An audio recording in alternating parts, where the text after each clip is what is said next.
Punjabi radio ਤੇ Punjabi TV USA ਦੇ ਨਾਲ ਜੁੜੇ ਹੋਏ ਸਾਰੇ ਦਰਸ਼ਕਾਂ ਨੂੰ ਪਿਆਰ ਭਰੀ ਸਤਿ ਸ਼੍ਰੀ ਅਕਾਲ ਜੀ। ਪ੍ਰੋਗਰਾਮ ਖਬਰ ਤੇ ਨਜ਼ਰ ਸੁਣ ਰਹੇ ਹੋ ਤੁਸੀਂ। ਖਬਰ ਤੇ ਨਜ਼ਰ ਪ੍ਰੋਗਰਾਮ ਦੇ ਵਿੱਚ ਦੇਸ਼ ਭਰ ਨਾਲ ਜੁੜੀਆਂ ਹੋਈਆਂ ਵੱਖ-ਵੱਖ ਖਬਰਾਂ ਹੁੰਦੀਆਂ ਨੇ ਤੇ ਉਹਨਾਂ ਖਬਰਾਂ ਤੇ ਸਾਂਝ ਪਾਉਣ ਦੇ ਲਈ ਸਾਡੇ ਨਾਲ ਸਾਥ ਹੁੰਦਾ ਹੈ ਸੀਨੀਅਰ ਪੱਤਰਕਾਰ ਮਿੰਟੂ ਗੁਰਸਰੀਆ ਜੀ ਦਾ। ਸੋ ਕਰਦੇ ਆ ਮਿੰਟੂ ਜੀ ਨੂੰ ਪ੍ਰੋਗਰਾਮ 'ਚ ਸ਼ਾਮਿਲ ਤੇ ਫਿਰ ਖਬਰਾਂ ਦੇ ਵੱਲ ਵਧਾਂਗੇ। ਮਿੰਟੂ ਜੀ ਬਹੁਤ-ਬਹੁਤ ਸਵਾਗਤ ਹੈ ਜੀ।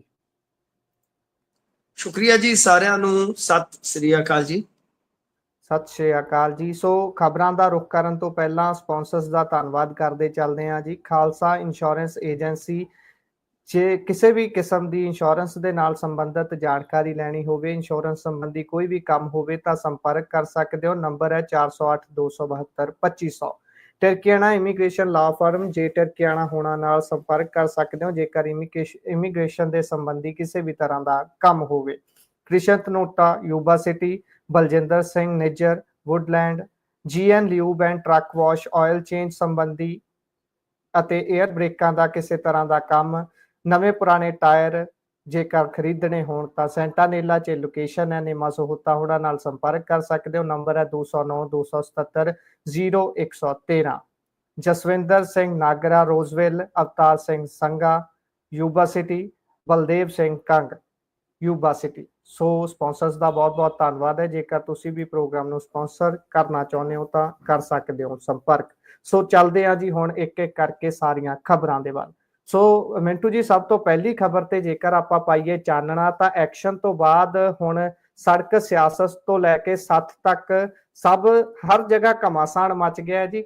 ਇਹ ਅੱਜ ਦੇਖ ਵੀ ਰਹੇ ਸੀ, ਲਗਾਤਾਰ ਕਿਸਾਨ ਤਾਂ ਸੜਕ ਤੇ ਨਜ਼ਰ ਆ ਰਹੇ ਨੇ, ਪਰ ਜਦੋਂ ਵਿਰੋਧੀ ਧਿਰ ਦੀ ਵਿਰੋਧਤਾ ਦੀ, ਉਹਨਾਂ ਦੀ ਭੂਮਿਕਾ ਦੀ ਗੱਲ ਕਰਦੇ ਆ, ਉਹ ਕਿਹੋ ਜਿਹਾ ਰਿਹਾ ਹੈ, ਉਸ ਤੇ ਪਾਇਓ ਜਰਾ ਚਾਨਣਾ। ਦੇਖੋ, ਵਿਰੋਧੀ ਧਿਰ ਦੀ ਭੂਮਿਕਾ ਠੀਕ ਹੈ।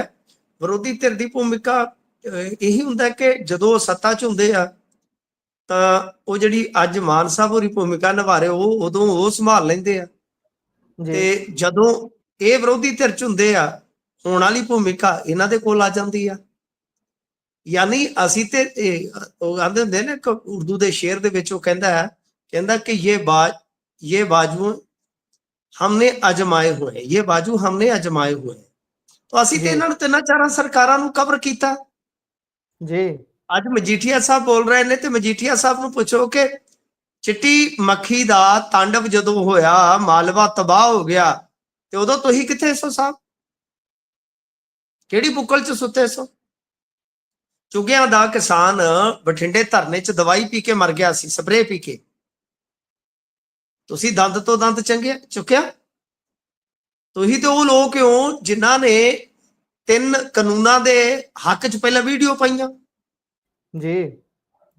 ਮਤਲਬ ਕਿ ਇਹੀ ਚੀਜ਼ ਆ। ਉਹੀ ਹਾਲ ਕਾਂਗਰਸੀਆਂ ਦਾ ਜਦੋਂ ਇਹ ਸੱਤਾ ਦੇ ਵਿੱਚ ਆਏ ਸੀਗੇ ਤੇ ਸਭ ਤੋਂ ਪਹਿਲਾਂ ਕਿਸਾਨਾਂ ਨੇ ਕੂਚ ਕੀਤਾ ਸੀਗਾ ਦਿੱਲੀ ਵੱਲ ਨੂੰ, ਤੇ ਚੀਮੇ ਮੰਡੀ 'ਚ ਆ ਸਕੌਜ ਦੇ ਨਾਲ ਹੀ ਹੈ ਚੀਮਾ ਮੰਡੀ, ਚੀਮਾ ਮੰਡੀ ਦੀ ਦਾਣਾ ਮੰਡੀ 'ਚ ਘੇਰ ਕੇ ਕਿਸਾਨਾਂ ਨੂੰ ਲਗਭਗ ਕਈ ਹਫ਼ਤੇ ਉੱਥੇ ਡੱਕੀ ਰੱਖਿਆ ਸੀ। ਅੱਜ ਕਾਂਗਰਸੀ ਵੀ ਪੱਟੀਆਂ ਫੜ ਕੇ ਤੇ ਉੱਥੇ ਪਾਰਲੀਮੈਂਟ ਦੇ ਅੱਗੇ ਖਲੋਤੇ ਸਨ, ਤੁਹਾਡੇ ਸਾਹਮਣੇ ਹੀ ਹੈ। ਤਾਂ ਮਤਲਬ ਕਿ ਇਹ ਸਾਰੇ ਜੇ ਆਪਾਂ ਪ੍ਰਕਰਨ ਨੂੰ ਲਈਏ, ਸਮੇਟ ਦਈਏ, ਇਸ ਨੂੰ ਆਪਾਂ ਲਾ ਕੇ ਗੱਲ ਕਰ ਲੈਂਦੇ ਆ ਕਿ ਦਿਨ ਭਰ ਦੀ ਅਪਡੇਸ਼ਨ ਤੇ ਵਿਰੋਧੀ ਧਿਰ ਦੀ ਭੂਮਿਕਾ। ਵਿਰੋਧੀ ਧਿਰ ਦੀ ਭੂਮਿਕਾ ਜਿਹੜੀ ਹੈ ਉਹ ਠੀਕ ਆ, ਮਤਲਬ ਆਪਾਂ ਕਹਿ ਸਕਦੇ ਹਾਂ ਕਿ ਉਹਨਾਂ ਨੇ ਆਪਣੀ ਫਾਰਮੈਲਿਟੀ ਪੂਰੀ ਕਰ ਦਿੱਤੀ, ਪਰ ਕਿਸਾਨੀ ਦੀ ਇੱਥੋਂ ਤੱਕ ਦੀ, ਪੰਜਾਬ ਦੀ ਇੱਥੋਂ ਤੱਕ ਦੀ ਜੋ ਦੁਰਦਸ਼ਾ ਹੈ, ਕੀ ਉਹਦੇ ਵਾਸਤੇ ਕੱਲਾ CM ਮਾਨ ਜ਼ਿੰਮੇਵਾਰ ਹੈ? ਜਾਂ ਜਿਹੜੇ ਅੱਜ ਮੌਜੂਦਾ ਹਾਲਾਤ ਦੇ ਵਿੱਚ ਸੰਕਟ ਜਾਂ ਜੋ ਦਿੱਕਤਾਂ ਨੇ, ਕੀ ਹੁਣ ਦੀ ਸਰਕਾਰ ਦੀਆਂ ਪੈਦਾਇਸ਼ ਨੇ? ਇਹਦਾ ਮਤਲਬ ਇਹ ਹੈ ਕਿ ਜੇ ਦਿੱਕਤਾਂ ਨੇ ਤੇ ਪੁਰਾਣੀਆਂ ਨੇ, ਤੇ ਪੁਰਾਣੀਆਂ ਦੇ ਵਿੱਚ ਹਿੱਸੇਦਾਰ ਤੇ ਤੁਸੀਂ ਵੀ ਹੋ, ਚਾਹੇ ਉਹਨਾਂ ਨੂੰ ਪੈਦਾ ਕਰਨ ਵਾਸਤੇ ਤੇ ਚਾਹੇ ਉਹਨਾਂ ਦੇ ਹੱਲ ਨਾ ਕਰਨ ਵਾਸਤੇ। ਤੇ ਦੂਜੀ ਗੱਲ ਦੇਖੋ, ਠੀਕ ਆ, ਇਹ ਵਿਰੋਧੀ ਧਿਰ ਦੀ ਭੂਮਿਕਾ ਹੋਈ ਜਾਂ ਜਿਵੇਂ ਆਪਾਂ ਦੇਖ ਰਹੇ ਹਾਂ ਸਭ ਕੁਝ ਹੋਇਆ, ਪਰੰਤੂ ਅੱਜ ਜਿਹੜੀ ਗੱਲ ਤੁਸੀਂ ਸੜਕਾਂ ਦੀ ਕੀਤੀ ਆ, ਇਹ ਫਿਰ ਉਹੀ ਰਣਨੀਤਿਕ ਪੈਂਤੜਾ ਕਿ ਭੱਜੋ ਸੜਕਾਂ ਵੱਲ। ਸਭ ਦੇਖੋ ਆਹੀ ਗੱਲ ਵਾਰ-ਵਾਰ ਕਹਿੰਦੇ ਆ, ਮੇਰੇ ਨਾਲ ਅਸਹਿਮਤੀ ਵੀ ਰਹੀ ਆ ਪਹਿਲਾਂ ਕੁਝ ਵਿਅਕਤੀਆਂ ਦੀ, ਆਡੀਅנס ਦੇ ਵਿੱਚੋਂ ਵੀ ਹੋ ਸਕਦਾ ਅਸਹਿਮਤੀ ਹੋਵੇ ਸ਼ੁਰੂਆਤ ਦੇ ਵਿੱਚ। ਆਹੀ ਚੀਜ਼ ਮੈਂ ਕਹਿੰਦਾ ਸੀਗਾ, ਕਿਉਂਕਿ ਦੇਖੋ ਮੇਰੇ ਕੋਲ ਇੱਕ ਇਹ ਆਰਟ ਨਹੀਂ ਹੈ ਕਿ ਮਤਲਬ ਕਿ ਮੈਂ ਕਹੀ ਜਾਵਾਂ ਕਿ ਬਈ ਜਿੱਧਰ ਹੁਣ 10 ਬੰਦੇ ਖੁਸ਼ ਹੁੰਦੇ ਆ ਕਿ ਮੈਂ ਉਹਨਾਂ ਦੀ ਖੁਸ਼ਾਮਦ ਵਾਸਤੇ ਕਹੀ ਜਾਵਾਂ ਜੀ। ਇਹ ਸਾਡੇ ਵਿੱਚ ਹੈਗੇ ਨੇ, ਮਾਫ ਕਰਨਾ, ਸਾਡੇ ਭਾਈਚਾਰੇ ਚ ਵੀ ਆ ਜਾਂ ਸਾਡੇ ਪੇਸ਼ੇ ਚ ਵੀ ਆ। ਉਹ ਮਤਲਬ ਕਿ ਕਿਸਾਨ ਕਹਿਣਗੇ, ਠੀਕ ਹੈ ਕਿਸਾਨ ਦੀਆਂ ਦੁਸ਼ਵਾਰੀਆਂ ਨੇ, ਪਰ ਕਿਸਾਨ ਆਗੂਆਂ ਤੇ ਸਵਾਲ ਚੁੱਕਣ ਦੀ ਉਹਨਾਂ ਦੀ ਜ਼ਰੂਰਤ ਨਹੀਂ ਪੈਂਦੀ। ਕਿਉਂਕਿ ਚੁੱਕਦੇ ਨੇ ਤੇ ਟਰੋਲਰ ਉਹਨਾਂ ਨੂੰ ਖਾ ਜਾਂਦੇ ਆ। ਕਿਉਂਕਿ ਅਸੀਂ ਆਦੀ ਆ ਇਹਨਾਂ ਚੀਜ਼ਾਂ ਦੇ।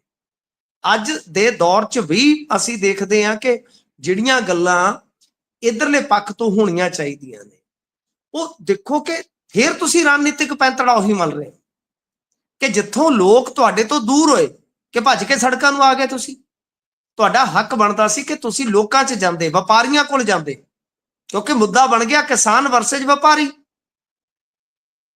ਸਭ ਵਪਾਰੀ ਨੂੰ ਉਹਨਾਂ ਨੇ ਤੁਹਾਡੇ ਸਾਹਮਣੇ ਲਿਆ ਕੇ ਠੱਲ ਦਿੱਤਾ। ਜੇ ਹਾਲੇ ਵੀ ਮੀਡੀਆ ਵਾਲੇ ਗੱਲ ਨਹੀਂ ਸਮਝ ਪਾ ਰਹੇ, ਕਿਸਾਨ ਆਗੂ ਨਹੀਂ ਸਮਝ ਪਾ ਰਹੇ, ਤਾਂ ਫਿਰ ਰੱਬ ਰਾਖਾ ਹੈ ਜੀ, ਫਿਰ ਤੇ ਰੱਬ ਹੀ ਰਾਖਾ ਹੈ। ਮਤਲਬ ਕਿ ਗੱਲ ਖੁੱਲੇ ਰੂਪ ਦੇ ਵਿੱਚ ਸਾਹਮਣੇ ਆ ਕਿ ਸਭ ਕੁਝ ਪੋਲਰਾਈਜ਼ਡ ਕਰਨ ਵਾਸਤੇ ਇਹ ਵਿਉਂਤਬੰਦੀ ਘੜੀ ਗਈ ਆ। ਇਹ ਕੋਈ ਸਧਾਰਨ ਨਹੀਂ ਹੈ, ਇਹ ਕੋਈ ਹਵਾ 'ਚ ਤੈਰਦਾ ਸੱਚ ਨਹੀਂ ਹੈ ਕਿ ਪਰਦੇ ਦੇ ਪਿੱਛੇ ਗੋਂਦ ਗੁੰਦੀ ਗਈ ਆ। ਤਾਂ ਮਤਲਬ ਕਿ ਜੇ ਪੈਂਤੜਾ ਤੁਸੀਂ ਇਹ ਅਖਤਿਆਰ ਕਰਨ ਦੀ ਥਾਂ ਤੇ ਕਿ ਜਾ ਕੇ ਭੱਜ ਕੇ ਸੜਕਾਂ ਮੱਲੋ, ਤੇ ਉਹਨਾਂ ਨੇ ਫਿਰ ਤੁਹਾਨੂੰ ਸੜਕਾਂ ਤੋਂ ਖਦੇੜ ਦਿੱਤਾ। 5 ਥਾਵਾਂ ਤੇ ਅੱਜ ਟਕਰਾਅ ਹੋਇਆ, ਕੋਈ ਵੱਡੀ ਮੇਜਰ ਬਲੌਕੇਜ ਤੱਕ ਕਿਤੇ ਦੇਖੀ ਨਹੀਂ ਹਾਈਵੇ ਤੇ, ਕਿਉਂਕਿ ਸਾਰੀ ਪੁਲਿਸ ਤਾਂ ਉਹਨਾਂ ਨੇ ਉਤਾਰੀ ਹੋਈ ਹੈ ਪੰਜਾਬ ਦੀ, ਠੀਕ ਹੈ ਨਾ ਜੀ। ਤੋਂ ਮਤਲਬ ਕਿ ਪੈਂਤੜਾ ਫੇਰ ਉਹੀ ਉਖੜਵਾ, ਤੇ ਨਾ ਹੀ ਉਹਨਾਂ ਨੇ ਸੜਕਾਂ ਘੇਰ ਦਿੱਤੀਆਂ। ਮਨਦੀਪ ਸਿੱਧੂ ਨੇ ਅੱਜ ਜਿਹੜਾ ਕੁਝ ਲੋਕ ਮਨਦੀਪ ਸਿੱਧੂ ਨੂੰ ਠੀਕ ਆ, ਉਹਨਾਂ 'ਚ ਕਾਬਲੀਅਤ ਵੀ ਆ, ਕੁਝ ਮਾਮਲਿਆਂ 'ਚ ਉਹਨਾਂ ਨੇ ਬਹੁਤ ਵਧੀਆ ਕੰਮ ਵੀ ਕੀਤਾ। ਕੁਝ ਲੋਕ ਉਹਨਾਂ ਨੂੰ ਸੁਪਰ ਕੌਪ ਕਹਿੰਦੇ ਨੇ ਜੀ, ਪਰ ਅੱਜ ਉਹਨਾਂ ਨੇ ਸਿੱਧੀ ਚੇਤਾਵਨੀ ਦਿੱਤੀ ਕਿ ਕਿਸਾਨ ਜੇ ਫਿਰ ਧਰਨਾ ਲਾਉਣਗੇ ਤੇ ਅਸੀਂ ਕਿਹੜਾ ਕਿਤੇ ਚੱਲੇ ਆ, ਅਸੀਂ ਕਿਹੜਾ ਰਿਟਾਇਰ ਹੋ ਚੱਲੇ ਆ, ਆ ਜਾਓ। ਤੇ ਇੱਥੋਂ ਤੱਕ ਕਿਹਾ ਕਿ ਸਮਾਨ ਜਿਹੜਾ ਬਚਦਾ ਹੈ ਨਾ, ਉਹ ਜੇ ਚੁੱਕਣਾ ਹੈ ਤੇ ਪਹਿਲਾਂ ਗਵਾਹ ਤੇ ਸਬੂਤ ਲੈ ਕੇ ਆਓ, ਤੁਹਾਨੂੰ ਸਮਾਨ ਵੀ ਨਹੀਂ ਚੁੱਕਣ ਦੇਣਾ।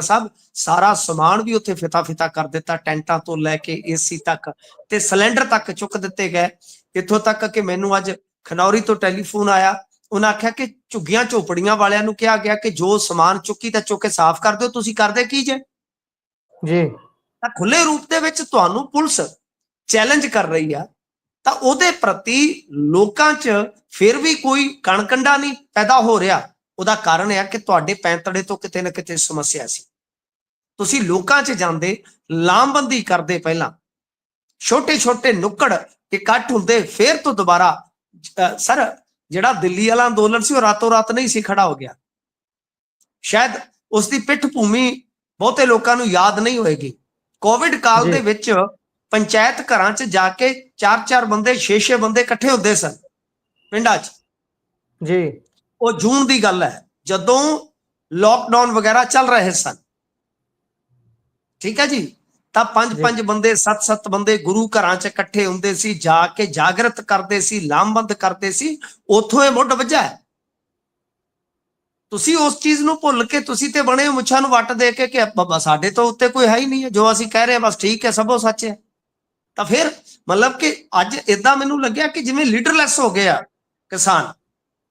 ਉਹਨਾਂ ਦੀ ਵੱਡੀ ਲੀਡਰਸ਼ਿਪ ਜਿਹੜੀ ਆ ਉਹ ਬਿਲਕੁਲ ਕੁਛ ਡਿਟੇਨ ਕਰ ਲਈ ਗਈ, ਕਿ ਏਦਾਂ ਲੱਗਦਾ ਸੀ ਕਿ ਜਿਵੇਂ ਤਰਪਕ ਗਈ ਆ, ਉਹਨਾਂ ਨੂੰ ਪਤਾ ਹੀ ਨਹੀਂ ਲੱਗਦਾ ਕਿ ਕੀ ਕਰੀਏ ਕੀ ਨਾ ਕਰੀਏ। ਤਾਂ ਹੋਣਾ ਤਾਂ ਇਹ ਚਾਹੀਦਾ ਸੀਗਾ ਕਿ ਪਿੰਡਾਂ ਦੇ ਵਿੱਚ ਜਾ ਕੇ ਤੁਸੀਂ ਦੁਬਾਰਾ ਤੋਂ ਲਾਮਬੰਦੀ ਕਰੋ, ਲੋਕਾਂ ਨੂੰ ਨਾਲ ਜੋੜੋ, ਵਪਾਰੀ ਵਰਗ ਨੂੰ ਵੀ ਸਮਝਾਓ ਕਿ ਇਦਾਂ ਕਰਿਆ ਬਈ ਸਰਨਾ ਨਹੀਂ ਹੈ। ਕੱਲ ਨੂੰ ਇਹ ਇੰਡਸਟਰੀ ਜਿਹੜੀ ਹੈ ਸ਼ੈਲਰ ਦੀ ਤੋੜ ਦੇਣਗੇ, ਆਪਣਾ ਮਾਰਕੀਟ ਢਾਂਚਾ ਤੋੜ ਦੇਣਗੇ, ਆਪਣੀ ਭਾਈਚਾਰਕ ਸਾਂਝ ਤੋੜ ਦੇਣਗੇ। ਆਪਾਂ ਨੂੰ ਜ਼ਰੂਰਤ ਆ, ਕਿਉਂਕਿ ਦੇਖੋ ਫਿਰ ਗੱਲ ਪੈਂਤੜੇ ਤੇ ਆ ਜਾਏਗੀ। ਤੁਸੀਂ 1 ਸਾਲ ਵਪਾਰੀ ਵਰਗ ਨੂੰ ਪ੍ਰਭਾਵਿਤ ਕਰੀ ਰੱਖਿਆ, ਠੀਕ ਹੈ ਨਾ ਜੀ। 1 ਸਾਲ ਉਹਨਾਂ ਦੀ ਲਾਗਤ ਵੱਧਦੀ ਹੈ, ਜਦੋਂ ਵੀ ਉਹਨਾਂ ਦਾ ਮਾਲ ਦਾ ਜਿਹੜਾ ਰੂਟ ਤੁਸੀਂ ਪ੍ਰਭਾਵਿਤ ਕਰੋਗੇ। ਕੀ ਇਹ ਸੱਚ ਨਹੀਂ ਹੈ ਗੁਰਪ੍ਰੀਤ ਜੀ? ਦਿਲ ਤੇ ਹੱਥ ਰੱਖ ਕੇ ਕਹੋ। ਜੇ ਤੇ ਮਤਲਬ ਕਿ ਇੱਕ ਤਰਫੀ ਗੱਲ ਕਰਨੀ ਹੈ, ਫਿਰ ਤਾਂ ਮੈਂ ਵੀ ਹਾਂ ਜਾਂ ਭਰ ਦੇਣਾ ਕਿ ਜਿਨ੍ਹਾਂ ਦੇ ਕਾਰੋਬਾਰ ਪ੍ਰਭਾਵਿਤ ਹੁੰਦੇ ਆ, ਕਿ ਦੇਖੋ ਉਹ 1 ਸਾਲ ਪ੍ਰਭਾਵਿਤ ਹੋਏ, ਹੁਣ ਉਹਨਾਂ ਦਾ ਆ ਗਿਆ ਮੌਕਾ। ਹੁਣ ਉਹਨਾਂ ਦਾ ਮੌਕਾ ਆ ਗਿਆ ਲੁਧਿਆਣੇ ਦੇ ਵਿੱਚ। ਫਿਰ ਉਹਨਾਂ ਨੇ ਆਖਿਆ ਕਿ ਹਾਂ ਭਾਈ ਹੁਣ ਮੌਕਾ ਹੈ। ਤਾਂ ਉਹਨਾਂ ਨੂੰ ਸਮਝਾਉਣ ਦਾ ਯਤਨ ਸੀਗਾ ਕਿ ਨਹੀਂ, ਕਿ ਪੈਂਤੜਾ ਸਾਡਾ ਵੀਰੇ ਗਲਤ ਹੋ ਗਿਆ, ਕਿ ਅਸੀਂ ਸਾਲ ਸਵਾ ਸਾਲ, ਅਸੀਂ ਤਾਂ ਹੋ ਸਕਦਾ ਸੀ ਅਨੰਤ ਕਾਲ ਤੱਕ ਉੱਥੇ ਬੈਠਦੇ। ਤਾਂ ਮਤਲਬ ਕਿ ਪੈਂਤੜਾ, ਪਹਿਲੀ ਗੱਲ ਇਹ ਆ ਕਿ ਫਿਰ ਅੱਜ ਮੈਨੂੰ ਉਖੜਵਾਂ ਪੈਂਤੜਾ ਨਜ਼ਰ ਆਇਆ ਕਿ ਤੁਸੀਂ ਲੋਕਾਂ ਨੂੰ ਜੋੜੋ, ਸਮਝਾਓ ਕਿ ਭਾਈ ਆਪਾਂ ਬਿਲਕੁਲ ਲੁੱਟੇ ਪੁੱਟੇ ਜਾਵਾਂਗੇ। ਪੰਜਾਬ ਦੇ ਵਿੱਚ ਜੇ ਕੋਈ ਪ੍ਰੈਸ਼ਰ ਗਰੁੱਪ ਹੈ ਫਿਲਹਾਲ, ਤਾਂ ਉਹ ਵਿਰੋਧੀ ਧਿਰ ਨਹੀਂ ਹੈ। ਵਿਰੋਧੀ ਧਿਰ ਸਿਰਫ ਐਕਸ ਖੇਡ ਸਕਦੀ ਹੈ, ਵਿਰੋਧੀ ਧਿਰ ਸਿਰਫ ਪੋਸਟ ਖੇਡ ਸਕਦੀ ਹੈ। ਤਾਂ ਮਤਲਬ ਕਿ ਪ੍ਰੈਸ਼ਰ ਗਰੁੱਪ ਜੇ ਹੈ ਤਾਂ ਉਹ ਕਿਸਾਨੀ ਸੰਗਠਨ ਹੀ ਹੈਗੇ ਆ, ਇਹਦੇ ਚ ਕੋਈ ਸ਼ੱਕ ਨਹੀਂ। ਤਾਂ ਬਈ ਆਪਾਂ ਨੂੰ ਇੱਕ ਦੂਜੇ ਦੇ ਨਾਲ ਖੜਨਾ ਪਊਗਾ। ਤਾਂ ਜੋ ਮਾਂਝੀ ਦੇ ਵਿੱਚ ਬੀਤੇ ਦੇ ਵਿੱਚ ਗੱਲਾਂ ਹੋਈਆਂ, ਸਾਨੂੰ ਭੁੱਲਣੀਆਂ ਵਿਸਾਰਨੀਆਂ ਪੈਣਗੀਆਂ। ਅਸੀਂ ਨਵੇਂ ਸਿਰੇ ਤੋਂ ਤਿਆਰੀ ਕਰੀਏ, ਤਾਂ ਜਾ ਕੇ ਕਿਤੇ ਕੰਮ ਸੂਤ ਆਉਣਾ। ਸੀ ਫੇਰ ਸੜਕਾਂ ਨੂੰ ਭੱਜੇ, ਸੜਕਾਂ ਤੋਂ ਉਹਨਾਂ ਨੇ ਰੋਕ ਦਿੱਤੇ। ਹੁਣ ਇੱਥੋਂ ਤੱਕ ਆ ਕਿ ਮੈਂ ਅੱਜ ਮੇਰੇ ਕੋਲ ਆਏ ਨੇ ਜੀ, ਮੈਂ ਤੁਹਾਨੂੰ ਕੀ ਦੱਸਾਂ, ਜਿੱਥੇ ਸਾਡਾ ਟਿਕਾਣਾ ਨੈਸ਼ਨਲ ਹਾਈਵੇ ਤੇ ਆ ਜੀ, ਸਿੱਧੂਪੁਰ ਜਥੇਬੰਦੀ ਦੇ ਇੱਕ ਬਲਾਕ ਦੇ ਪ੍ਰਧਾਨ, ਬਜ਼ੁਰਗ ਆਗੂ ਤੇ ਨੌਜਵਾਨ ਉੱਥੋਂ ਇਹੋ ਜਿਹੀਆਂ ਡਾਂਗਾਂ ਖਾ ਕੇ ਆਏ, ਉਹਨਾਂ ਦੇ ਏਦਾਂ ਲੱਗਦਾ ਜਿਵੇਂ ਕਿਰਪਾਨਾਂ ਮਾਰੀਆਂ ਕਿਸੇ ਨੇ। ਮੇਰੇ ਕੋਲ ਆਏ ਨੇ, ਮੇਰਾ ਦੋਸਤ ਸੀਗਾ ਉਹਨਾਂ ਚੋਂ ਇੱਕ ਪੁਰਾਣਾ, ਤੇ ਉਹਨਾਂ ਨੇ ਆ ਕੇ ਮੇਰੇ ਕੋਲ ਜਿਹੜੀ ਗੱਲ ਕਹੀ ਆ, ਪ੍ਰਤੱਖਦਰਸ਼ੀ ਵੀ ਉਸ ਟਾਈਮ ਹਾਜ਼ਰ ਸੀ ਮੇਰੇ ਕੋਲ ਬੈਠਾ ਇੱਕ। ਉਹਨਾਂ ਨੇ ਕਿਹਾ ਜੋ ਤੂੰ ਗੱਲ ਕਹੀ ਤੇ ਉਹ ਇੱਕ ਗੱਲ ਸੱਚੀ ਹੋਈ। ਮਿੰਟੂ ਪਹਿਲਾਂ ਤੂੰ ਕੌੜਾ ਲੱਗਦਾ ਸੀ ਸਾਨੂੰ, ਜਦੋਂ ਤੂੰ ਕਹਿਣਾ ਸ਼ੁਰੂ ਕੀਤਾ, ਅਸੀਂ ਮਤਲਬ ਕਿ ਅੱਜ ਉਹਨਾਂ ਚੀਜ਼ਾਂ ਨੂੰ ਦੇਖ ਰਹੇ ਹਾਂ ਕਿ ਕਿਤੇ ਨਾ ਕਿਤੇ ਲੋਕ ਜੇ ਸਾਥੋਂ ਦੂਰ ਹੋਏ ਆ, ਤਾਂ ਸਾਡਾ ਪੈਂਤੜਾ ਸ਼ਾਇਦ ਲੀਡਰਾਂ ਦਾ ਕਿਤੇ ਨਾ ਕਿਤੇ ਗਲਤ ਗਿਆ। ਸਰ ਗੱਲ ਅੱਜ ਮੇਰੇ ਕੋਲ ਆ ਕੇ ਇਹਨਾਂ ਦੇ ਅਹੁਦੇਦਾਰ ਬਣ ਕੇ ਗਏ ਨੇ। ਸੋ ਮੇਰੇ ਕਹਿਣ ਦਾ ਮਤਲਬ ਦੁੱਖ ਹੈ ਜਿਸ ਤਰ੍ਹਾਂ ਦਮਨ ਚੱਕਰ ਚਲਾਇਆ ਗਿਆ। ਮੈਂ ਮਾਨ ਸਰਕਾਰ ਦੀ ਨਖੇਦੀ ਕਰਦਾ, ਕਿਉਂਕਿ ਉਹਨਾਂ ਨੇ ਕਿਸੇ ਵਕਤ ਧਰਨਿਆਂ ਨੂੰ ਸਪਾਂਸਰ ਕੀਤਾ, ਔਰ ਇਹਦੇ ਗਵਾਹ ਆਪਣੀ ਟੀਮ ਦੇ ਮੈਂਬਰ ਜਿਹੜੇ ਆ, ਪ੍ਰਵੀਨ ਸ਼ਰਮਾ ਜੀ ਆ, ਲਓ ਮੈਂ ਤੁਹਾਨੂੰ ਨਾਂ ਲੈ ਕੇ ਦੱਸਦਾ, ਉਹ ਮੇਰੇ ਨਾਲ ਗਏ ਸਨ ਦਿੱਲੀ। ਤੇ ਜਿਸ ਵਕਤ ਦਿੱਲੀ ਦੇ ਧਰਨੇ ਦੇ ਵਿੱਚ ਰਾਘਵ ਚੱਡਾ ਉੱਥੇ ਗਦੇਲੇ ਪੈ ਵਿਛਾਉਂਦਾ ਸੀ, ਇਹਨਾਂ ਨੂੰ ਨਹੀਂ ਸੀ ਪਤਾ ਇਹ ਕੌਣ ਆ। ਤੇ ਮੈਂ ਉਂਗਲ ਕਰਕੇ ਕਿਹਾ ਕਿ ਆਮ ਆਦਮੀ ਪਾਰਟੀ ਦਾ ਨੇਤਾ ਮੁੰਡੂ ਜਿਹਾ, ਉਦੋਂ ਕੋਈ ਜਾਣਦਾ ਨਹੀਂ ਸੀਗਾ ਇਹਨੂੰ ਬਹੁਤਾ, ਠੀਕ ਹੈ ਨਾ ਜੀ। ਇਹ ਗਦੇਲੇ ਵਿਛਾ ਰਿਹਾ ਸੀ। ਤੇ ਅਸੀਂ ਜਦੋਂ ਗੱਲਬਾਤ ਸੁਣ ਰਹੇ ਸੀਗੇ, ਇਹਨਾਂ ਦਾ NGO ਕੇ ਪਤਾ ਨਹੀਂ ਕੋਈ ਗਰੁੱਪ ਸੀਗਾ, ਉੱਥੇ ਆਇਆ ਹੋਇਆ ਸੀਗਾ ਕਿ ਅਸੀਂ ਮਤਲਬ ਕਿ ਮੋਬਾਈਲ ਟਾਇਲਟ ਦਾ ਵੀ ਅਰੇਂਜਮੈਂਟ ਕਰ ਰਹੇ ਜੀ, ਅਸੀਂ ਸਾਰੀਆਂ ਸਹੂਲਤਾਂ ਦੇਵਾਂਗੇ। ਤੇ ਇਹਦਾ ਮਤਲਬ ਕਿ ਤੁਸੀਂ ਸਪਾਂਸਰ ਕਰ ਰਹੇ ਸੀ ਨਾ ਉਸ ਵਾਲੇ ਧਰਨੇ ਨੂੰ। ਅੱਜ ਤੁਸੀਂ ਕਹਿ ਰਹੇ ਹੋ ਇਲੀਗਲ ਹੈ, ਤਾਂ ਫਿਰ ਜਿਹੜਾ ਦਿੱਲੀ ਵਾਲਾ ਸੀਗਾ ਉਹ ਕਿੱਦਾਂ ਲੀਗਲ ਹੋ ਗਿਆ ਬਈ? ਤਾਂ ਇਹਦਾ ਮਤਲਬ ਇਹ ਹੈ ਕਿ ਅੱਜ ਦੇ ਦੌਰ ਦੇ ਵਿੱਚ ਤੁਸੀਂ ਦੋਗਲੇ ਹੋ ਚੁੱਕੇ ਹੋ। ਤੁਸੀਂ ਧਰਨਿਆਂ 'ਚ ਪਹਿਲਾਂ ਜਾ ਕੇ ਬੈਠੇ, ਫਿਰ ਅੱਜ ਜਿਹਨੂੰ ਇਲੀਗਲ ਕਹਿੰਦੇ ਹੋ ਉਹ ਤੁਹਾਨੂੰ ਪਹਿਲਾਂ ਲੀਗਲਾਈਜ਼ ਲੱਗਦਾ ਰਿਹਾ, ਫਿਰ ਅੱਜ ਦੀ ਤਰੀਕ ਦੇ ਵਿੱਚ ਹੁਣ ਤੁਹਾਨੂੰ ਵਿਕਾਸ ਦੇ ਵਿੱਚ ਅੜਿੱਕਾ ਨਜ਼ਰ ਆ ਰਿਹਾ। ਤੇ ਜਦੋਂ ਲੋਕ ਤੁਹਾਨੂੰ ਸਵਾਲ ਕਰਦੇ ਸਨ ਕਿ ਬਈ ਇਹ ਗੱਲਬਾਤ ਦਾ ਹੱਲ ਕੱਢ ਕੇ ਗਾਂ ਨੂੰ ਤੋਰੋ, ਤੁਸੀਂ ਕਿਉਂ ਅੜਿੱਕਾ ਡਾਇਆ? ਸੋ ਕਹਿਣ ਦਾ ਮਤਲਬ ਇਹ ਆ ਕਿ ਗੁਰਪ੍ਰੀਤ ਜੀ ਕਹਿਣ ਨੂੰ ਬਹੁਤ ਕੁਛ ਆ, ਅਸੀਂ ਸਾਰੇ ਪੱਖ ਨਹੀਂ ਸੁਣਦੇ। ਸਾਡੇ 'ਚ ਦਿੱਕਤ ਹੀ ਇਹ ਆ, ਅਸੀਂ ਸਿਰਫ ਤੇ ਸਿਰਫ ਕੋਈ ਕਿਸਾਨ ਵੱਲ ਖਲੋ ਜਾਂਦਾ, ਕੋਈ ਕਾਰੋਬਾਰੀ ਵੱਲ ਖਲੋ ਜਾਂਦਾ, ਕੋਈ ਭਾਰਤੀ ਜਨਤਾ ਪਾਰਟੀ ਵੱਲ ਖਲੋ ਜਾਂਦਾ, ਕੋਈ ਝਾੜੂ ਵੱਲ ਖਲੋ ਜਾਂਦਾ। ਸਾਨੂੰ ਸਮੁੱਚਤਾ ਦੀ ਗੱਲ ਕਰਨੀ ਪਊਗੀ, ਇਹ ਬਹੁਤ ਵੱਡੀ ਗੱਲ ਆ।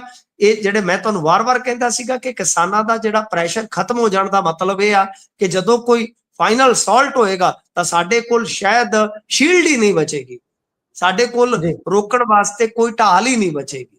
ਤੋਂ ਐਸਾ ਲੱਗ ਰਿਹਾ ਹੈ। ਤਾਂ ਖੈਰ ਇਹ ਹੁਣ ਜਿਹੜੇ ਸੰਧਵਾਂ ਵਰਗੇ ਆ, ਜਿਹੜੇ ਇਹ ਸਾਰੇ ਉਹ ਤੇ ਡਿਫੈਂਡ ਕਰ ਰਹੇ ਨੇ ਸਰਕਾਰ ਨੂੰ ਕਿ ਸਰਕਾਰ ਨੇ ਸਹੀ ਕੀਤਾ, ਸਰਕਾਰ ਨੇ ਬਹੁਤ ਅੱਛਾ ਕੀਤਾ।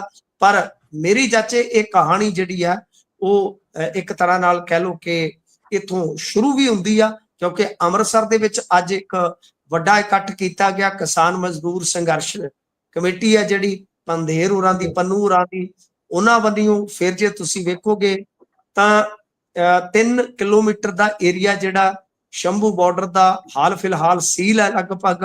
ਇੱਕ ਪਾਸਿਓਂ ਸ਼ਾਇਦ ਲੇਨ ਖੋਲ ਦਿੱਤੀ ਸੀ, ਉਸ ਤੋਂ ਬਾਅਦ ਫਿਰ ਹੁਣ ਉਹ ਸਾਰਾ ਹਾਈਵੇ ਚਲਾ ਦਿੱਤਾ ਹੈ। ਇਸ ਤੋਂ ਇਲਾਵਾ ਜੇ ਆਪਾਂ ਦੇਖੀਏ ਤਾਂ ਬਠਿੰਡਾ ਦੇ ਵਿੱਚ ਹਿਰਾਸਤ 'ਚ ਕਿਸਾਨ ਲੈ ਗਏ ਆ, ਫਰੀਦਕੋਟ 'ਚ ਲੈ ਗਏ ਆ। ਇਸ ਤਰ੍ਹਾਂ ਮਤਲਬ ਕਿ ਬਹੁਤ ਸਾਰੇ ਜ਼ਿਲ੍ਹਿਆਂ ਦੇ ਵਿੱਚ, ਫਰੀਦਕੋਟ ਦੇ ਵਿੱਚ ਤਾਂ ਦੱਸਦੇ ਆ ਕਿ 200 ਕਿਸਾਨ ਜਿਹੜਾ ਇੱਕੋ ਸੱਟੇ ਇਹਨਾਂ ਨੇ ਡਿਟੇਨ ਕੀਤਾ। ਹੁਣ ਤੱਕ ਮੇਰੇ ਖਿਆਲ ਦੇ ਨਾਲ ਲਗਭਗ 700-800 ਮੇਰਾ ਮੰਨਣਾ ਹੈ ਕਿ ਕਿਸਾਨ ਜਿਹੜਾ ਡਿਟੇਨ ਕੀਤਾ ਗਿਆ, ਉਹਦੇ ਵਿੱਚ ਗ੍ਰਿਫਤਾਰੀਆਂ ਪਾਉਂਦੇ ਆ, ਕਿਹਦੀਆਂ ਕੀ ਕਰਦੇ ਆ, ਜਾਂ ਡਿਟੈਂਸ਼ਨ ਹੀ ਜਿਹੜੀ ਆ ਉਹ ਚੱਲੇਗੀ, ਪਤਾ ਨਹੀਂ ਹੈ। ਪਰ ਡੱਲੇਵਾਲ ਸਾਹਿਬ ਨੂੰ ਦੱਸਦੇ ਆ ਕਿ ਅਚਾਨਕ ਇਹਨਾਂ ਨੇ ਜੋ ਮਿਲਟਰੀ ਦੇ ਅਧੀਨ ਹੈ ਉਸ ਏਰੀਏ ਦੇ ਵਿੱਚ ਸ਼ਿਫਟ ਕੀਤਾ ਹੈ ਕਿ ਕਿਤੇ ਥਾਣੇ ਜਾਂ ਹਸਪਤਾਲ ਦੇ ਵਿੱਚ ਭੀੜ ਨਾ ਇਕੱਤਰ ਹੋ ਜਾਵੇ। ਸੋ ਇਹ ਸਾਰੀ ਸੂਰਤ ਹਾਲ ਆ। ਤੁਹਾਡਾ ਕੋਈ ਇਹਦੇ ਮੁਤਲਕ ਹੋਰ ਸਵਾਲ ਹੈ ਤੇ ਤੁਸੀਂ ਜ਼ਰੂਰ ਕਰ ਸਕਦੇ ਹੋ। ਕੋਈ ਸਹਿਮਤ ਮੇਰੇ ਨਾਲ ਹਰ ਹਾਲ ਚ ਹੋਵੇ, ਮੈਂ ਐਸੀ ਤਵੱਕੋ ਵੀ ਨਹੀਂ ਕਰਦਾ। ਮੇਰਾ ਹੈ ਕਿ 360 ਡਿਗਰੀ ਤੋਂ ਅਸੀਂ ਗੱਲ ਕਰੀਏ, ਹਰੇਕ ਪੱਖ ਨੂੰ ਛੂਈਏ। ਇੱਕ ਸਾਈਡ ਦੀ ਜਿਹੜੀ ਗੱਲ ਕਰਨੀ ਆ ਉਹ ਮੇਰੇ ਖਿਆਲ ਦੇ ਨਾਲ ਸਹੀ ਨਹੀਂ ਹੈ ਜੀ। ਮੈਂ ਚਾਹੁੰਦਾ ਮਿੰਟੂ ਜੀ ਆਪਾਂ ਇਹਦੇ ਚੋਂ ਬਾਕੀ ਖਬਰਾਂ ਚੋਂ ਕੋਈ ਨਾ ਕੋਈ ਖਬਰ ਛੱਡ ਲੈਂਦੇ ਹਾਂ, ਪਰ ਇਹਦੇ ਤੇ ਜ਼ਰੂਰ ਗੱਲ ਕਰਦੇ ਹਾਂ। ਤਾਂ ਕਿਸਾਨਾਂ ਦਾ ਵੀ ਇੱਕ ਤਰਕ ਹੈ ਇਸਤੀਫੇ, ਜਿੱਦਾਂ ਤੁਸੀਂ ਗੱਲ ਕਰ ਰਹੇ ਹੋ ਕਿ ਬਾਰ-ਬਾਰ ਰਾਹ ਰੋਕਣਾ, ਇਹ ਵੀ ਕੋਈ ਚੰਗੀ ਗੱਲ ਨਹੀਂ ਹੈਗੀ। ਇਸੇ ਕਰਕੇ ਲੋਕ ਤੁਹਾਡੇ ਕੋਲੋਂ ਟੁੱਟ ਵੀ ਰਹੇ ਨੇ। ਉਗਰਾਹਾਂ ਜਥੇਬੰਦੀ ਵਾਲੇ ਜਿਹੜੇ ਪ੍ਰਧਾਨ ਸਾਹਿਬ ਨੇ ਉਹ ਵੀ ਇਹੀ ਗੱਲ ਕਰਦੇ ਨੇ ਕਿ ਸਾਨੂੰ ਇਹ ਪੈਂਤੜਾ ਬਦਲਣਾ ਪੈਣਾ। ਇਸੇ ਕਰਕੇ ਕਈ ਵਾਰ ਹੁਣ ਜਦੋਂ ਇਹ ਕਾਲਾਂ ਅਲੱਗ-ਅਲੱਗ ਦਿੰਦੇ ਨੇ, ਪਰ ਅੰਤ ਚ ਉਹ ਇਕੱਠੀ ਕਾਲ ਇੱਕ ਹੀ ਦਿਨ ਦੀ ਬਣ ਜਾਂਦੀ ਹੈ। ਤੇ ਫਿਰ ਜੇਕਰ ਅਸੀਂ ਸਿਵਲ ਸੁਸਾਇਟੀ ਨੂੰ ਇਹ ਸਵਾਲ ਫਿਰ ਕਰੀਏ, ਜੇਕਰ ਆਪਾਂ ਇਸ ਤੇ ਸਵਾਲ ਚੱਕੀਏ, ਫਿਰ ਇਸ ਤੋਂ ਚੰਗਾ ਤਰੀਕਾ ਹੋਰ ਕਿਹੜਾ ਹੋ ਸਕਦਾ ਜਿਹਦੇ ਨਾਲ ਸੌਖਿਆਂ ਉਹਨਾਂ ਨੂੰ ਮੀਟਿੰਗ ਮਿਲ ਜੇ ਗੱਲਬਾਤ ਲਈ, ਸੌਖਿਆਂ ਉਹਨਾਂ ਦੀ ਗੱਲ ਮੰਨੀ ਜਾਵੇ, ਕੇਂਦਰ ਤੱਕ ਪਹੁੰਚ ਜਾਵੇ ਗੱਲ, ਸੌਖਿਆਂ ਚੰਡੀਗੜ੍ਹ ਗੱਲ ਪਹੁੰਚ ਜਾਵੇ। ਫਿਰ ਹੋਰ ਸੌਖਾ ਤੇ ਆਸਾਨ ਹੱਲ ਕਿਹੜਾ ਹੋ ਸਕਦਾ ਜਿਹਦੇ ਨਾਲ ਕਿਸੇ ਨੂੰ ਕਿਸੇ ਤਰ੍ਹਾਂ ਦੀ ਸਮੱਸਿਆ ਨਾ ਹੋਵੇ? ਨਹੀਂ, ਮੀਟਿੰਗਾਂ ਤਾਂ ਮਿਲ ਰਹੀਆਂ ਨੇ ਗੁਰਪ੍ਰੀਤ ਜੀ, ਮੀਟਿੰਗਾਂ ਤਾਂ ਪਿਛਲੇ ਸਾਲ ਦੀਆਂ ਮਿਲ ਗਈਆਂ ਸਨ। ਮੀਟਿੰਗਾਂ ਤਾਂ ਪਿਛਲੇ ਸਾਲ ਦੀ, ਇਹ ਕਿੰਨਵੇਂ 5ਵੇਂ ਗੇੜ ਦੀ ਕਿ 6ਵੇਂ ਗੇੜ ਦੀ ਮੀਟਿੰਗ ਸੀ ਜਿਹੜੀ ਕੱਲ ਸੀ ਕਿ ਪਰਸੋਂ ਸੀ? 7ਵੇਂ ਗੇੜ ਦੀ ਸੀ ਜੀ। 7ਵੇਂ ਗੇੜ ਦੀ। ਤਾਂ ਫਿਰ ਇਹਦਾ ਮਤਲਬ ਕਿ 6 ਮੀਟਿੰਗਾਂ ਤਾਂ ਪਹਿਲਾਂ ਹੀ ਹੋਈਆਂ ਨੇ, ਉਹ ਵੈਸੇ ਢਾ ਰਹੀਆਂ ਨੇ ਸਾਰੀਆਂ। ਤਾਂ ਮਤਲਬ ਕਿ ਮੀਟਿੰਗਾਂ ਦੀ ਕਾਲ ਤਾਂ ਹੋ ਹੀ ਗਈ ਨਾ, ਉਹਦੇ 'ਚ ਤੇ ਕੋਈ ਸ਼ੱਕ ਨਹੀਂ। ਚਲੋ ਜੇ ਕਿਤੇ ਕੋਈ ਬੰਦਾ ਖੰਡ ਖਾਂਦਾ ਧਰਨਾ ਨਹੀਂ ਲਾਉਂਦਾ, ਚਲੋ ਜੇ ਕਿਤੇ ਲੋੜ ਪੈਂਦੀ ਆ ਤੁਸੀਂ 1 ਦਿਨ 2 ਦਿਨ ਹੱਦ ਕੋਈ ਰੋਡ ਬਲੌਕ ਕਰੋਗੇ, ਠੀਕ ਹੈ ਜੀ, ਕੋਈ ਸ਼ਾਹਰਾਹ ਬਲੌਕ ਕਰੋਗੇ। ਤੁਸੀਂ 1 ਸਾਲ ਤੱਕ 14 ਮਹੀਨੇ ਤੱਕ ਬੈਠ ਕੇ ਨਾ ਤੁਸੀਂ ਗਾਂਹ ਜਾਣ ਜੋਗੇ ਨਾ ਪਿਛਾਂ ਜਾਣ ਜੋਗੇ, ਤੁਹਾਨੂੰ ਫਿਰ ਸਵਾਲ ਹੋਣੇ ਕਿ ਜਾਇਜ਼ ਨਹੀਂ, ਵਾਜਬ ਨਹੀਂ ਕਿ ਕੋਈ ਤੁਹਾਨੂੰ ਸੰਵਿਧਾਨ ਐਸਾ, ਤੁਸੀਂ ਪੱਤਰਕਾਰ ਹੋ, ਬੜੇ ਤੇਜ਼ ਤਰਾਰ ਪੱਤਰਕਾਰ ਹੋ, ਤੁਸੀਂ ਮੈਨੂੰ ਸੰਵਿਧਾਨ ਚੋਂ ਕੋਈ ਮੱਦ ਕੱਢ ਕੇ ਦਿਖਾ ਦਿਓ ਕਿ ਤੁਸੀਂ 13-14 ਮਹੀਨੇ ਕੋਈ ਹਾਈਵੇ ਬਲੌਕ ਕਰ ਸਕਦੇ ਹੋ। ਪਰ ਸਰ ਇਹ ਫਿਰ ਬਲੌਕ ਉਹਨਾਂ ਨੇ ਨਹੀਂ ਕੀਤਾ ਹੋਇਆ ਨਾ, ਉਹ ਤਾਂ ਇਹ ਤਰਕ ਦਿੰਦੇ ਨੇ ਕਿ ਅਸੀਂ ਤਾਂ ਚੰਡੀਗੜ੍ਹ, ਅਸੀਂ ਤਾਂ ਦਿੱਲੀ ਜਾਣ ਲਈ ਜਾ ਰਹੇ ਸੀ, ਅਸੀਂ ਉੱਥੇ 2 ਦਿਨ ਦੀ ਕਾਲ ਦਿੱਤੀ ਸੀ ਕਿ ਅਸੀਂ ਪ੍ਰਦਰਸ਼ਨ ਕਰਕੇ ਵਾਪਸ ਆ ਜਾਣਾ, ਪਰ ਹਰਿਆਣੇ ਵਾਲੀ ਸਰਕਾਰ ਨੇ ਚੁਸਤ ਚਲਾਕੀ ਦਿਖਾਉਂਦਿਆਂ ਬਲੌਕ ਰੱਖ ਕੇ ਉੱਥੋਂ ਕਰ ਦਿੱਤਾ ਬੰਦ। ਤੇ ਫਿਰ ਅਸੀਂ ਕਿੱਥੇ ਜਾਈਏ? ਉਹ ਕਹਿੰਦੇ ਜੀ ਜੀ ਨਹੀਂ, ਬਲੌਕ ਕਰ ਦਿੱਤਾ ਉਹਨਾਂ ਦੀ। ਦੇਖੋ ਤੁਹਾਨੂੰ ਮੈਂ ਦੱਸਦਾ, ਸ਼ਾਇਦ ਤੁਹਾਨੂੰ ਯਾਦ ਨਹੀਂ ਹੋਏਗਾ, ਇੱਕ ਵਾਰੀ ਚੁਟਾਲੇ ਜਿਹੜੇ ਸੀ ਉਹ ਇੱਧਰ ਪਾਣੀ ਲੈਣ ਆ ਗਏ ਸਨ, ਠੀਕ ਹੈ ਜੀ, ਠੀਕ ਹੈ ਜੀ, ਆਂਦੇ ਸੀ ਉਹ ਅਸੀਂ ਟੱਕ ਲਾ ਕੇ ਲਿਆਵਾਂਗੇ, ਠੀਕ ਹੈ ਜੀ। ਤਾਂ ਕੀ ਅਸੀਂ ਉਹਨਾਂ ਨੂੰ ਆਉਣ ਦਿੱਤਾ ਸੀਗਾ? ਫਿਰ ਅਸੀਂ ਵੀ ਕਹਿ ਦਿੰਦੇ ਕਿ ਆਜੋ, ਉਹਨਾਂ ਦਾ ਹੱਕ ਬਣਦਾ ਜੀ। ਅਸੀਂ ਉਹਨਾਂ ਨੂੰ ਆਪਦੇ ਬਾਰਡਰ ਤੇ ਪੈਰ ਨਹੀਂ ਸੀ ਧਰਨ ਦਿੱਤਾ ਜੀ, ਠੀਕ ਹੈ ਨਾ ਜੀ, ਪੰਜਾਬ ਦੀ ਹੱਦ 'ਚ ਪੈਰ ਨਹੀਂ ਸੀ ਧਰਨ ਦਿੱਤਾ। ਲਾਅ ਐਂਡ ਆਰਡਰ ਕਿਉਂਕਿ ਇੱਕ ਸਟੇਟ ਸਬਜੈਕਟ ਹੈ, ਠੀਕ ਹੈ। ਲਾਅ ਐਂਡ ਆਰਡਰ ਵਾਸਤੇ ਕੋਈ ਰਾਹ ਬਲੌਕ ਕਰਦੀ ਹੈ ਸਰਕਾਰ, ਜਾਂ ਮਤਲਬ ਕਿ ਕੋਈ ਉੱਥੇ ਬੈਰੀਕੇਡਿੰਗ ਕਰਦੀ ਆ ਜਾਂ ਫੋਰਸ ਲਾਉਂਦੀ, ਉਹ ਉਹਦਾ ਪਾਰਟ ਆ। ਅਸੀਂ ਆਪਣੀ ਹਦੂਦ 'ਚ ਹੀ ਰਹਿ ਗਏ। ਜਦੋਂ ਤੁਹਾਡੇ ਸਾਹਮਣੇ ਉਹਨਾਂ ਨੇ ਸੀਮੈਂਟਡ ਬੈਰੀਕੇਡਿੰਗ ਕਰ ਦਿੱਤੀ, ਤੁਹਾਡੇ 4-5 ਵਾਰੀ ਜਿਹੜੀ ਕੋਸ਼ਿਸ਼ ਸੀ ਅਸਫਲ ਕਰ ਦਿੱਤੀ, ਤਾਂ ਫਿਰ ਤੁਹਾਨੂੰ ਆਪਣਾ ਪੈਂਤੜਾ ਬਦਲਣ ਦੀ ਜ਼ਰੂਰਤ ਸੀ ਕਿ ਨਹੀਂ? ਕਿਉਂਕਿ ਤੁਸੀਂ ਵਾਰ-ਵਾਰ ਕੀਤਾ ਤੇ ਵਾਰ-ਵਾਰ ਤੁਸੀਂ ਜਦੋਂ ਜਾਣ ਦਾ ਯਤਨ ਕੀਤਾ ਫੇਲ ਹੋਏ ਤੁਸੀਂ ਜੀ, ਸਮਝਦੇ ਹੋ ਨਾ। ਸੋ ਕਹਿਣ ਦਾ ਮਤਲਬ ਇਹ ਆ ਕਿ ਸਟੇਟ ਕੋਲ ਬਹੁਤ ਸਾਰੇ ਅਧਿਕਾਰ ਹੁੰਦੇ ਆ ਗੁਰਪ੍ਰੀਤ ਜੀ, ਸਾਡੇ ਕੋਲ ਸੀਮਤ ਅਧਿਕਾਰ ਹੁੰਦੇ ਆ, ਠੀਕ ਹੈ ਜੀ। ਸਾਡਾ ਪ੍ਰੋਟੈਸਟ ਦਾ ਅਧਿਕਾਰ ਜ਼ਰੂਰ ਹੈ, ਪਰ ਅਸੀਂ ਪ੍ਰੋਟੈਸਟ ਦੇ ਅਧਿਕਾਰ 'ਚ ਕਿਸੇ ਦਾ ਅਧਿਕਾਰ ਨਹੀਂ ਖੋ ਸਕਦੇ ਸਾਹਿਬ। ਤੁਸੀਂ ਮੈਨੂੰ ਦੱਸੋ ਕਿਸੇ ਮੁਲਕ ਦੇ ਵਿੱਚ ਵੀ ਕੋਈ ਅਲਾਉ ਕਰੇਗਾ ਕਿ ਤੁਸੀਂ 1 ਸਾਲ ਤੱਕ ਕਿਸੇ ਸੜਕ ਤੇ ਬੈਠ ਜਾਓ? ਭਾਵੇਂ ਸੜਕ ਦੇ ਕਿਨਾਰੇ ਤੇ ਬੈਠਣਾ ਹੋਵੇ, ਸੜਕ ਦੇ ਕਿਨਾਰੇ ਵਾਲੀ ਜਗ੍ਹਾ ਕਿਹਦੀ ਹੈ? ਉਹ ਵੀ ਤਾਂ NHAI ਦੀ ਹੈ ਨਾ। ਜੇ ਟੋਲ ਪਲਾਜ਼ਾ, ਸਾਲ ਟੋਲ ਪਲਾਜ਼ਿਆਂ ਤੇ ਬੈਠੇ ਰਹੇ, ਉਹ ਕਿਹਦੀ ਜਗ੍ਹਾ ਹੈ ਜੀ? ਹਾਈ ਕੋਰਟ ਚ ਗਏ ਤਾਂ ਤੈਅ ਹੋ ਗਈ। ਸੋ ਮੇਰੇ ਖਿਆਲ ਦੇ ਨਾਲ ਦੇਖੋ, ਇਹ ਕਿਸਾਨ ਆਗੂਆਂ ਨੂੰ ਦੇਖਣਾ ਪਵੇਗਾ ਕਿ ਅਸੀਂ ਸਰਕਾਰ ਨੂੰ ਕਿਸ ਤਰ੍ਹਾਂ ਕਾਬੂ ਕਰ ਸਕਦੇ ਹਾਂ। ਜੇ ਅਸੀਂ ਧਰਨੇ ਦੀ ਸਲਾਹ ਦਈਏ ਕਿ ਇੱਥੇ ਲਾ ਲਓ, ਇੱਥੇ ਲਾ ਲਓ, ਤਾਂ ਫਿਰ ਤੇ ਇਹਦੇ ਨਾਲ ਚੰਗਾ ਕਿ ਆਪਾਂ ਵੀ ਹਰਾ ਪਰਨਾ ਪਾ ਕੇ ਉਹਨਾਂ ਦੇ ਵਿੱਚ ਬੈਠੀਏ।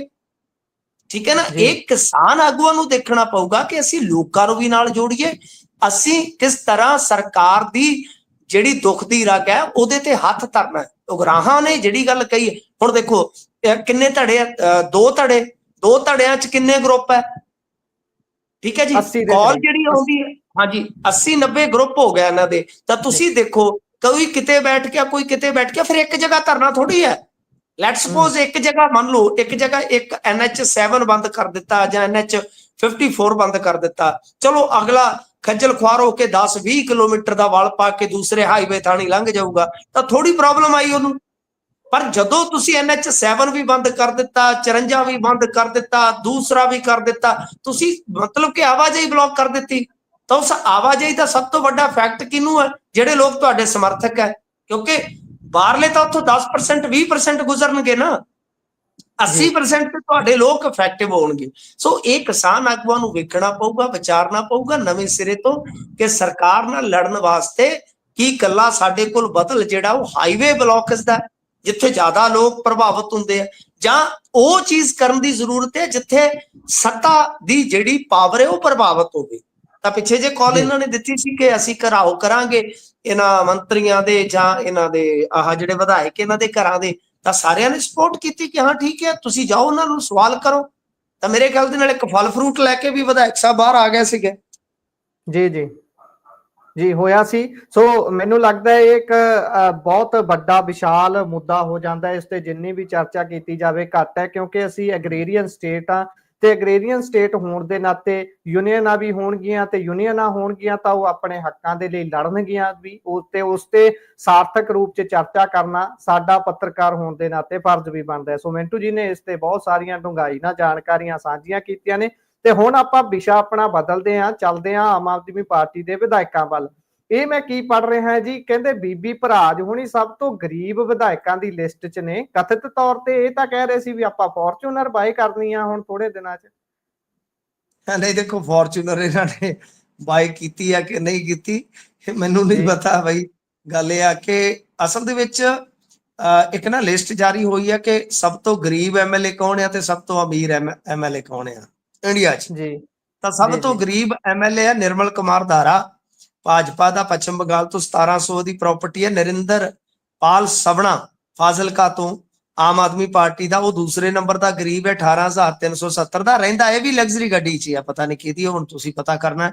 ਤੇ ਤੀਸਰੀ ਇੰਡੀਆ 'ਚੋਂ ਸਭ ਤੋਂ ਗਰੀਬ ਹੈ ਬੀਬੀ ਨਰਿੰਦਰ ਕੌਰ ਭਰਾਜ, 24,409 ਦੀ ਪ੍ਰਾਪਰਟੀ ਆ। ਤਾਂ ਮਤਲਬ ਇਹ ਆ ਕਿ ਟੌਪ 3 ਦੇ ਵਿੱਚ ਤੇ 2 ਗਰੀਬ ਆਪਣੇ ਹੀ ਹੋ ਗਏ। ਇਹ ਬੜੀ ਗਰੀਬੀ ਦੀ ਖੇਡ ਚੱਲ ਰਹੀ ਆ।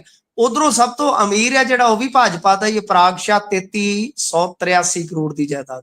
ਦੂਜਾ ਕਾਂਗਰਸੀ ਹੈ ਸ਼ਿਵ ਕੁਮਾਰ 1,413 ਕਰੋੜ ਦੀ, ਤੇ ਬਾਕੀ ਹੈਗਾ ਪੁੱਟੂ ਸਵਾਮੀ ਗੋੜਾ, ਇਹ ਕਰਨਾਟਕ ਦਾ ਹੀ ਆ, ਇਹ ਆਜ਼ਾਦ ਪਰਿੰਦਾ 1,267 ਕਰੋੜ।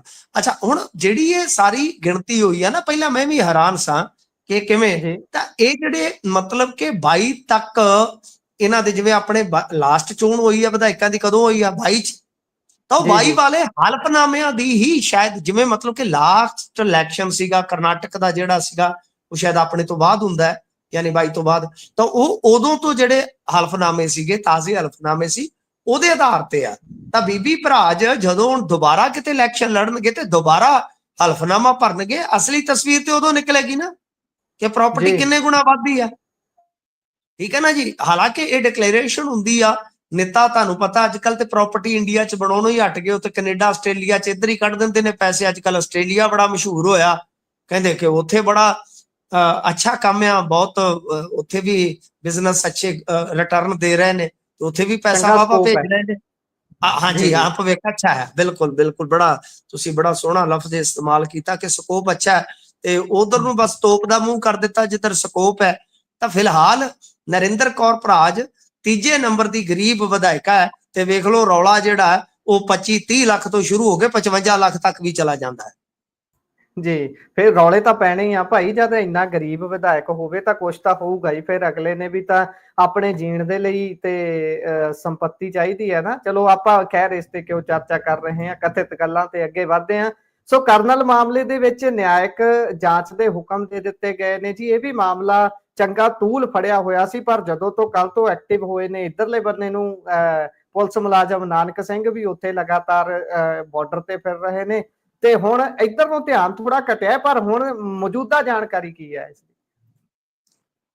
ਦੇਖੋ ਗੱਲ ਇਹ ਆ ਕਿ ਸਭ ਜਿਹੜੇ ਇਹ ਹੁਣ ਦੇ ਹਾਲਾਤ ਨੇ, ਇਹਦੇ ਵਿੱਚ ਇੱਕ ਜਿਹੜੀ ਅੱਜ ਪ੍ਰੋਗਰੈਸ ਹੋਈ ਆ ਉਹ ਇਹ ਹੋਈ ਆ ਕਿ ਭਾਈ ਮਸਲਨ ਜਿੱਦਾਂ ਇਹਨਾਂ ਦਾ ਪਰਿਵਾਰ ਆ, ਜਿਹੜਾ ਪੀੜਤ ਫੈਮਿਲੀ ਆ ਜਿਹੜੀ, ਉਹ ਗਵਰਨਰ ਨੂੰ ਮਿਲ ਕੇ ਆਈ ਆ, ਤੇ ਗਵਰਨਰ ਦੇ ਹਾਊਸ ਤੋਂ ਬਾਅਦ ਯਾਨੀ ਰਾਜ ਭਵਨ ਤੋਂ ਬਾਹਰ ਉਹਨਾਂ ਨੇ ਜਿਹੜੀ ਮਤਲਬ ਕਿ ਇੱਕ ਬਾਈਟ ਦਿੱਤੀ ਆ ਜਾਂ ਥੋੜੀ ਛੋਟੀ ਜਿਹੀ ਪੀਸੀ ਕੀਤੀ ਆ। ਉਹਦੇ ਵਿੱਚ ਉਹਨਾਂ ਨੇ ਕਿਹਾ ਕਿ ਅਸੀਂ ਵੱਡੀ ਪੀਸੀ ਕਰਾਂਗੇ ਆਉਣ ਵਾਲੇ ਦਿਨਾਂ ਦੇ ਵਿੱਚ ਤੇ ਖੁਲਾਸੇ ਕਰਾਂਗੇ। ਸਾਡੇ ਕੋਲ ਵੀਡੀਓਜ਼ ਆ ਕਿ ਸ਼ਮਿੰਦਰ ਸਿੰਘ ਥਾਣੇਦਾਰ ਆ ਜਿਹੜਾ, ਉਹ ਸਾਡੇ ਕੋਲ ਮਿੰਨਤਾਂ ਕਰਦਾ, ਮੰਨਦਾ ਕਿ ਅਸੀਂ ਖਾਦੀ ਪੀਤੀ 'ਚ ਗਲਤੀ ਕਰ ਦਿੱਤੀ, ਤੇ ਉਹਦਾ ਨਾਮ ਤੱਕ ਨਹੀਂ, ਉਹਦਾ ਜ਼ਿਕਰ ਤੱਕ ਨਹੀਂ ਹੈ।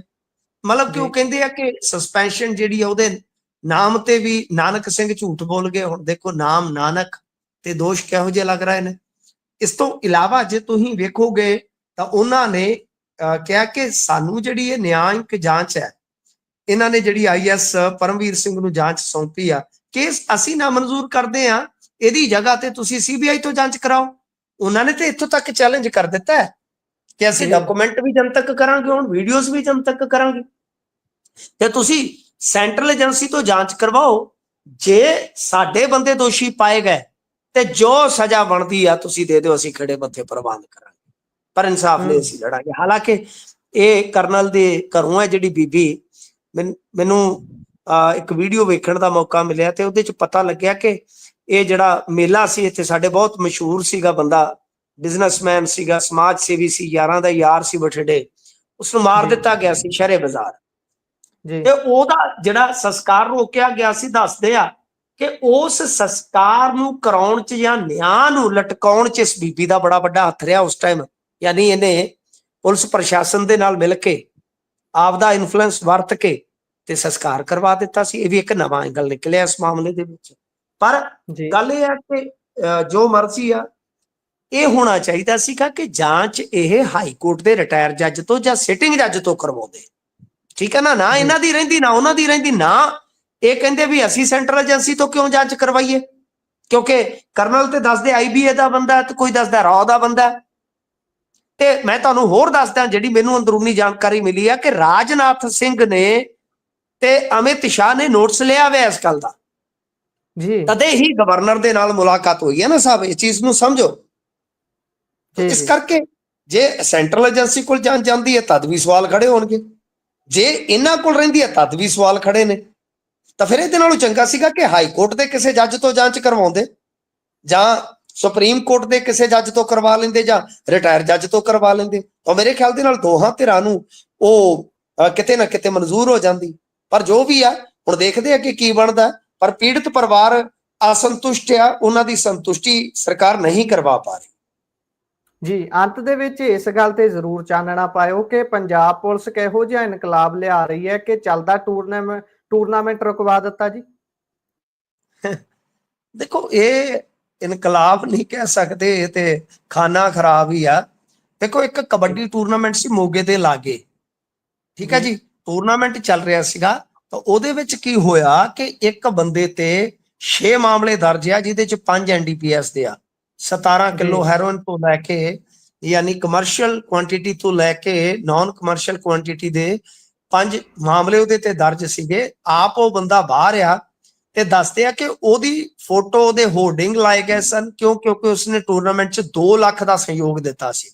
ਤਾਂ ਪੁਲਿਸ ਨੇ ਕਿਹਾ ਕਿ ਭਾਈ ਅਸੀਂ ਇਹ ਕੰਮ ਨਹੀਂ ਚੱਲਣ ਦੇਣਾ। ਤਾਂ ਉਹਦੇ ਵੈਸੇ ਤੇ ਉਹ ਜੀ ਤੇਰੇ ਆਸ਼ਕਾਂ ਦੀ ਲਾਈਨ ਬੜੀ ਲੰਮੀ ਹੈ ਤੇ ਅਖੀਰ ਵਿੱਚ ਮੇਰੀ ਵਾਰੀ ਆ, ਉਹਦੇ ਕੇਸਾਂ ਦੀ ਲਾਈਨ ਤੇ ਬੜੀ ਲੰਮੀ ਆ। ਪਰ ਫਿਲਹਾਲ ਕੀ ਹੋਇਆ ਕਿ ਉਹਨਾਂ ਨੇ, ਪਿੰਡ ਵਾਲਿਆਂ ਨੇ ਕਿਹਾ ਕਿ ਬਈ ਠੀਕ ਹੈ, ਇਹ ਤੇ ਗਲਤੀ ਆ ਸਾਡੀ ਕਿ ਅਸੀਂ ਉਸ ਬੰਦੇ ਤੋਂ ਪੈਸੇ ਲੈ ਲਏ ਜਿਹਦੇ ਤੇ ਹੈਰੋਇਨ ਦੇ ਇੰਨੇ ਕੇਸ ਦਰਜ ਨੇ ਜੀ, ਤਸਕਰੀ ਦੇ ਕੇਸ ਦਰਜ ਨੇ। ਤਾਂ ਪੁਲਿਸ ਨੇ ਚੰਗਾ ਕੰਮ ਕੀਤਾ, ਮਾਫ ਕਰਨਾ, ਚੰਗੇ ਨੂੰ ਚੰਗਾ, ਫੁੱਲ ਨੂੰ ਫੁੱਲ, ਕੰਡੇ ਨੂੰ ਕੰਡਾ ਕਹਿਣਾ ਫਰਜ਼ ਆ। ਪੁਲਿਸ ਨੇ ਕਿਹਾ ਸੀ ਇਹ ਟੂਰਨਾਮੈਂਟ ਏਦਾਂ ਨਹੀਂ ਹੋਣ ਦੇਵਾਂਗੇ, ਜੇ ਤਸਕਰੀ ਦਾ ਪੈਸਾ ਲੱਗਾ ਹੈ ਤਾਂ ਖਬਰਦਾਰ। ਫਿਰ ਕਮੇਟੀ ਨੇ ਉਹਦੇ ਹੋਰਡਿੰਗ ਉਤਾਰੇ ਆ, ਹੋਰਡਿੰਗ ਉਤਾਰ ਕੇ ਮਤਲਬ ਕਿ ਜੋ ਫੋਟੋ ਵਗੈਰਾ ਸੀ ਰਿਮੂਵ ਕਰਕੇ ਜਿਹੜਾ 2 ਲੱਖ ਰੁਪਈਆ ਸੀ ਉਕਤ ਵਿਅਕਤੀ ਜਿਹੜਾ ਕਿ ਤਸਕਰੀ ਦੇ ਦੋਸ਼ਾਂ 'ਚ ਘਿਰਿਆ ਹੋਇਆ ਉਹਦੀ ਮਾਤਾ ਨੂੰ ਫੜਾ ਕੇ ਆਏ ਕਿ ਲਓ ਜੀ 2 ਲੱਖ ਰੁਪਈਆ ਸਾਨੂੰ ਨਹੀਂ ਚਾਹੀਦਾ, ਅਸੀਂ ਉਦਾਂ ਹੀ ਚੰਗੇ ਆ, ਤੇਰੇ ਨਾਲੋਂ ਤਾਂ ਬੇਕਦਰੇ, ਅਸੀਂ ਐਵੇਂ ਹੀ ਚੰਗੇ ਆ। ਜਿਵੇਂ ਇੱਕ ਗੀਤ ਸੀਗਾ ਨਾ ਵੀ ਤੁਹਾਡੀ ਮਾਇਆ ਨਾਲੋਂ ਤਾਂ ਅਸੀਂ ਉਦਾਂ ਹੀ ਚੰਗੇ ਆ।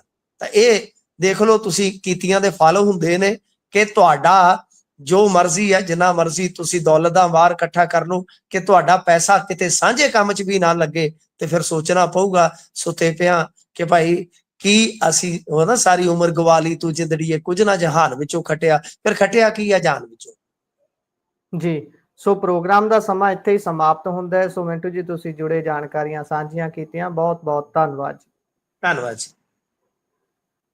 ਸੋ ਪ੍ਰੋਗਰਾਮ ਖਬਰ ਤੇ ਨਜ਼ਰ ਤੁਸੀਂ ਸੁਣਿਆ ਹੈ, ਤੁਹਾਨੂੰ ਕਿਹੋ ਜਿਹਾ ਲੱਗਿਆ ਇਹ ਪ੍ਰੋਗਰਾਮ? ਤੁਸੀਂ ਆਪਣੇ ਵਿਚਾਰ ਰਾਏ ਟਿੱਪਣੀਆਂ ਸਾਡੇ ਨਾਲ ਪੰਜਾਬੀ ਰੇਡੀਓ ਤੇ ਪੰਜਾਬੀ ਟੀਵੀ USA ਦੇ ਜ਼ਰੀਏ ਸਾਂਝਾ ਕਰ ਸਕਦੇ ਹੋ। ਜੁੜੇ ਰਹੋ ਪੰਜਾਬੀ ਰੇਡੀਓ USA ਦੇ ਨਾਲ, ਕਿਉਂਕਿ ਇਸੇ ਤਰ੍ਹਾਂ ਦੇ ਨਾਲ ਪ੍ਰੋਗਰਾਮਾਂ ਦੀ ਲਗਾਤਾਰਤਾ ਬਰਕਰਾਰ ਰਹੇਗੀ। ਮੈਨੂੰ ਦਿਓ ਇਜਾਜ਼ਤ, ਧੰਨਵਾਦ, ਸਤਿ ਸ਼੍ਰੀ ਅਕਾਲ।